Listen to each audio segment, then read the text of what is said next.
Olá, bom dia. Começa aqui mais uma edição do Eldorado Expresso, trazendo para você os principais destaques das plataformas. Oi, Carol, bom dia. Oi, Heisen, bom dia para você, bom dia a todos. Seguimos atualizando as notícias de hoje, começando pela reforma tributária.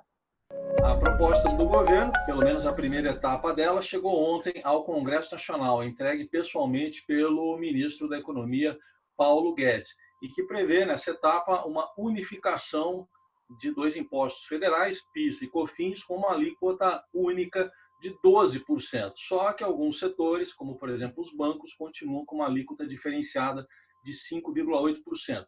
Pelo menos a isenção para o transporte público municipal também, seja ele de que forma for, metrô, ferrovia, ônibus, até o aquaviário também, mas e também setores que não têm atividade econômica também estão isentos, entre eles igrejas, partidos políticos, sindicatos, mas especialistas já veem aí alguns problemas, como, por exemplo, a possibilidade de uma taxação maior para o setor de serviços, inclusive para as escolas, né, com aumento de mensalidades, e também para consultas médicas. Tem uma análise de especialistas hoje no Estadão considerando tímida essa primeira etapa da reforma tributária do governo. E lá na frente, na terceira, ainda pode vir uma nova CPMF, que eles não dão esse nome, mas é muito parecida. Detalhes lá no portal do Estadão.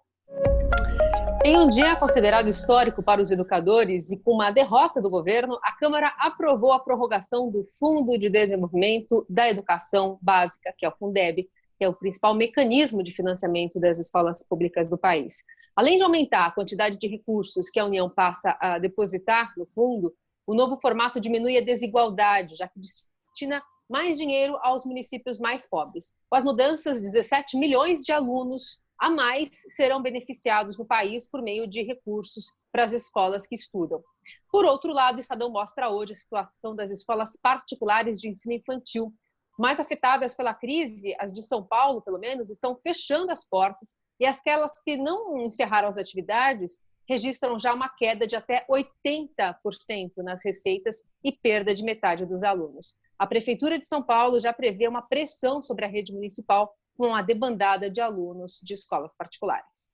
Outro destaque do dia, o presidente Bolsonaro ainda está com coronavírus. Deu positivo o terceiro teste que ele fez para a Covid-19 neste mês. Lembrando, o primeiro teste foi no dia 7, quando ele anunciou que estava com coronavírus.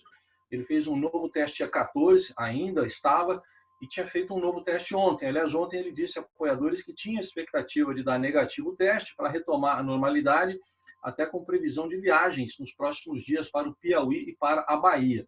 Mas hoje de manhã, a Secretaria de Comunicação Social do Ministério das Comunicações informou que o teste deu positivo, mas que o estado de saúde do presidente apresenta uma boa evolução. Mas ele vai ter que continuar em isolamento lá no Palácio da Alvorada. Sobre a pandemia no Brasil, o número de mortos chega a 81.628 e já são mais de 2.167.000 casos confirmados.